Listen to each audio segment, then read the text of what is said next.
Yes. जी हाँ दोस्तों, तो अभी अभी मैंने जो है अपना डिसर्टेशन वर्क को सबमिट किया है एंड ये मेरे लिए बहुत ही बड़ा रिलैक्सिंग मोमेंट है। पिछले कई दिनों से मैं सिर्फ और सिर्फ मेंटली इन्हीं चीज़ों में रहा हूँ। मैं आज का जो वीडियो भी जो है वो मैं इसी टॉपिक पे बनाना चाह रहा हूँ कि भाई आप यूके में असाइनमेंट कैसे लिख सकते हैं अगर आप मास्टर्स कर रहे हैं, बैचलर्स कर रहे हैं, और अगर आपका कोर्स जो है वो असाइनमेंट की डिमांड करता है, डिसर्टेशन की डिमांड करता है, तो वो आपको कैसे लिखना है। और क्योंकि ये मेरा लास्ट वीडियो है एज अ स्टूडेंट, मेरे अगले जो वीडियो आएंगे वो उसमें मैं खुद को एज अ स्टूडेंट ना तो इंट्रोड्यूस करूंगा, ना मैं खुद को एज अ स्टूडेंट मानूंगा।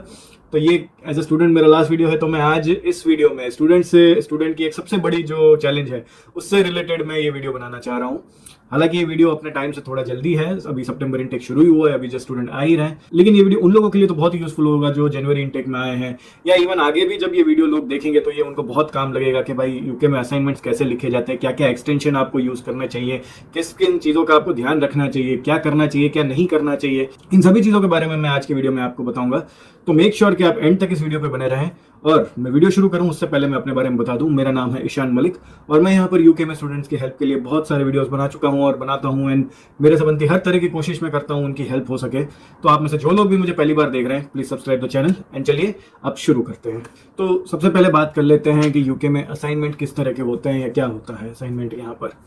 तो वैसे ये आपके कोर्स पे डिपेंड करता है, कई कोर्सेज में एग्जाम्स भी होती है जैसे हम इंडिया में देते हैं, जहाँ पर आपको फिक्स क्वेश्चन दिया जाता है और उसका कुछ पर्टिकुलर सा आंसर हो, जहाँ पर आप ओपन बुक एग्जाम भी दे सकते हैं या किसी भी तरह का हो सकता है। लेकिन मेजोरिटी ऑफ द एग्जाम्स यहाँ पर जो होते हैं वो असाइनमेंट बेस्ड होते हैं। अब असाइनमेंट बेस्ड एग्जाम्स या असाइनमेंट बेस्ड कोर्स वर्क में ये रहता है कि आपको मेनली रिसर्च सबमिट करनी पड़ती है।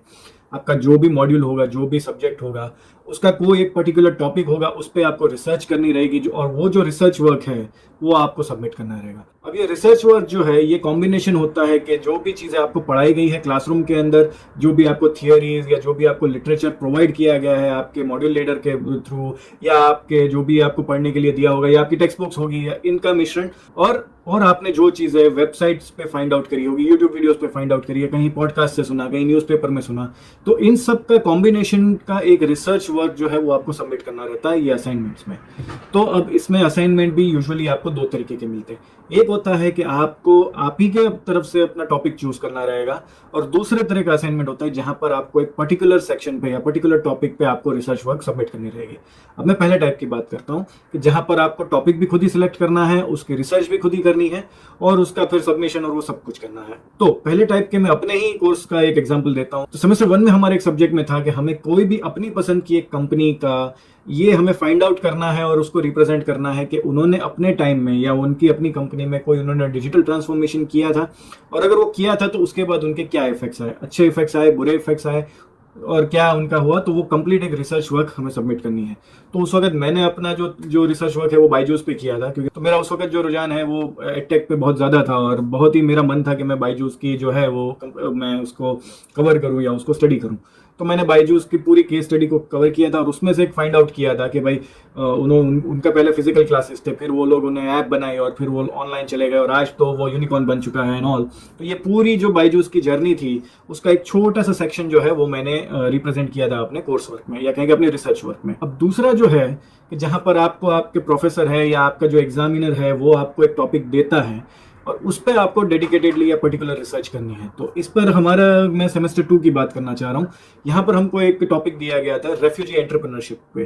कि जो भी रेफ्यूजीज होते हैं डिफरेंट कंट्रीज में, वो लोग भी ऑफ कोर्स अपने सर्वाइवल के लिए या बिजनेस वगैरह करते ही हैं। तो उस पर एक आप रिसर्च वर्क करिए कि भाई रेफ्यूजी एंटरप्रेन्योरशिप के क्या फायदे हैं, क्या नुकसान है, और कंप्लीट एक डिटेल रिसर्च वर्क आप सबमिट करिए।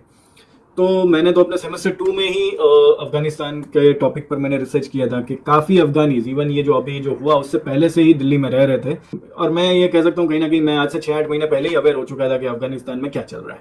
बट खैर मेरा टॉपिक था वो वहाँ के एंटरप्रेन्योरशिप हालात को, अफगानियों के एंटरप्रेन्योरशिप वेंचर्स को एंड अफगानियों की वो सब चीज़ों को मेरे को रिसर्च करना था, ना कि अफगानिस्तान के पॉलिटिकल एंगल को थोड़ा बहुत तो रिसर्च करना था कि वो लोग रेफ्यूजी क्यों बन रहे हैं डिफरेंट कंट्रीज में। लेकिन उससे ज़्यादा मेरे को वहाँ का कुछ पॉलिटिकल रिप्रेजेंटेशन करना नहीं था अपने रिसर्च वर्क में।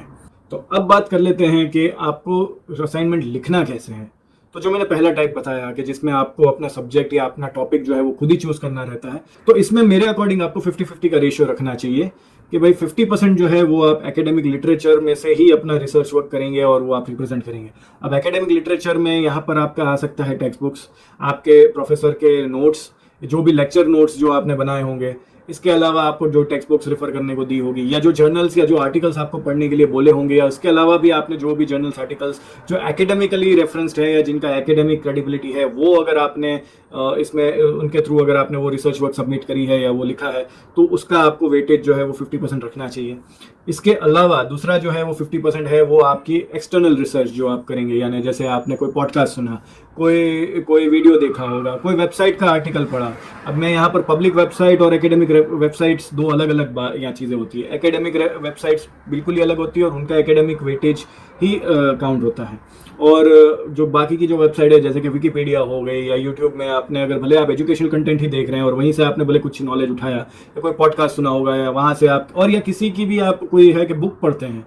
तब भी आपको जो है वो कहीं ना कहीं एक तरह से कहा जाए कि वो एक्सटर्नल रेफरेंसेस में ही या वो एक्सटर्नल में ही वो काउंट करेंगे या उसको एक्सटर्नल में ही काउंट किया जाएगा। तो ये जो रेफरेंसेस का जो खेल है ना, ये आपको कहीं ना कहीं 50-50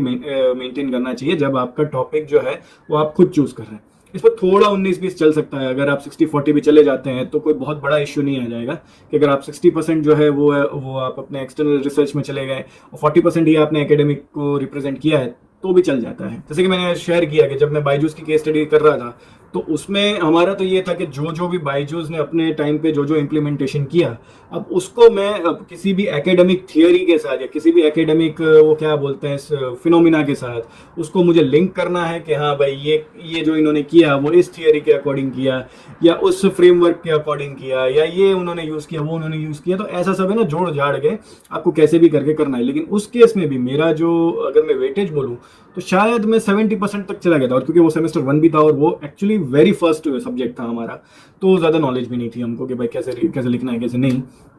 लेकिन इसके अलावा के जितने भी मेरे सब्जेक्ट्स थे उसमें मैंने कहीं ना कहीं ये चीज़ को फिगर आउट कर लिया था। अब दूसरे तरीके का जो टाइप है वो है कि आपको आपका मॉड्यूल लीडर ही है, वो आपको टॉपिक देंगे और उस पर आपको डेडिकेटेड रिसर्च करनी है। तो अब इस केस में आपको जो वेटेज है वो एकेडमिक की तरफ का बहुत ज़्यादा देना है। इसमें जो एक हल्का कैच है वो मैं आपको बता दूं, वो ये है कि जो भी टॉपिक आपके मॉड्यूल लीडर आपको देते हैं ना, मोस्ट प्रोबेबली ये होता है कि वो आपका टीचर या वो आपका मॉड्यूल लीडर जो है वो उस सब्जेक्ट का एक्सपर्ट होता है या उस टॉपिक पे उसने खुद कभी रिसर्च करी होती है, पीएचडी भी करी हो सकती है या डिसर्टेशन उसने खुद लिखा हो सकता है, तो उसने आपसे कई ज़्यादा उसने इसमें करी होगी रिसर्च वर्क एंड ऑल, और आपको कहीं ना कहीं कहेंगे उससे आप compete करने जा रहे हो। तो आप समझ सकते हैं कि आपका ये जो लेवल है या ये जो कंपटीशन है ना, वो डायरेक्टली आपके टीचर के साथ होता है। मैंने खुद एक्सपीरियंस किया है कि जहां पर हमको ये जो मैं रेफ्यूजी वाली बात जो मैंने करी है, ये जो टॉपिक है इस पे हमारे टीचर ने खुद ने रिसर्च पेपर लिखा हुआ था और वो एक्सपर्ट थी इस टॉपिक की। तो इस केस में हमारे को बहुत ही ध्यान से वो पेपर लिखना था। लकीली मैं इस पेपर में पास भी हुआ, मेरे अच्छे मार्क्स भी आए हैं, ऐसा नहीं है कि मैं ऐसे ही हवा में ये बात बोल रहा हूँ। लेकिन फिर भी क्योंकि जब मैंने ये चीज़ रियलाइज कर ली थी तो मैं समझ गया था कि इसमें एकेडमिक आपको कंपैरेटिवली ज़्यादा लिखना पड़ेगा। इसके अलावा बात करें तो आपको ये लोग यूके की एजुकेशन में बहुत ही प्रेफरेंस किया जाता है कि आप अपने असाइनमेंट वर्क में बहुत ही क्रिटिकल चीज़ें लिखें। अब यहाँ पे बीइंग, और वो बोलते हैं बीइंग क्रिटिकल एनालिसिस करो, रिफ्लेक्शन लिखो, ये सब कहें कि यहाँ के असाइनमेंट्स के कहें कि की पार्ट है।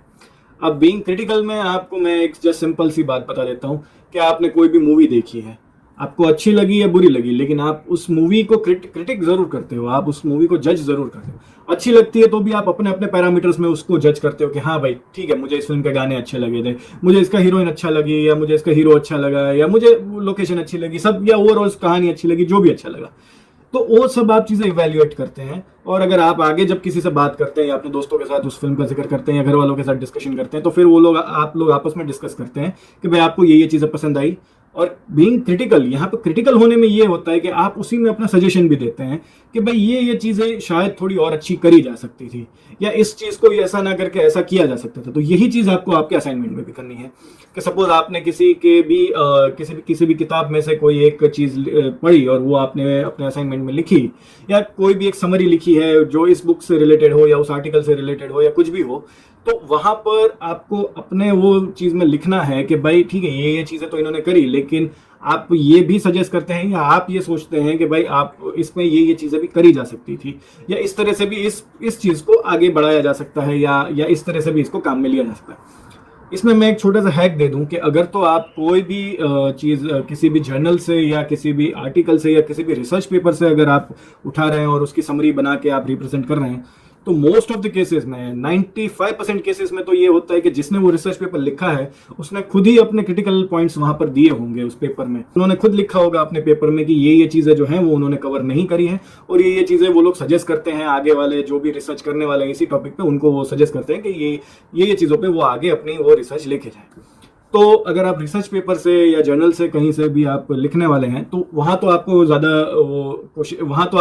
घबराने की ज़रूरत नहीं है कि आप क्रिटिकल पॉइंट्स कैसे लिखेंगे। लेकिन अगर आप किसी किताब से लिख रहे हैं या कहीं किसी एक्सटर्नल जगह से लिख रहे हैं या कहीं से भी लिख रहे हैं, तो आपको थोड़ा अपना दिमाग लगा के उसमें से एक क्रिटिकल पॉइंट एटलीस्ट एक तो ढूंढना पड़ेगा और वो आपको रिप्रेजेंट करना पड़ेगा।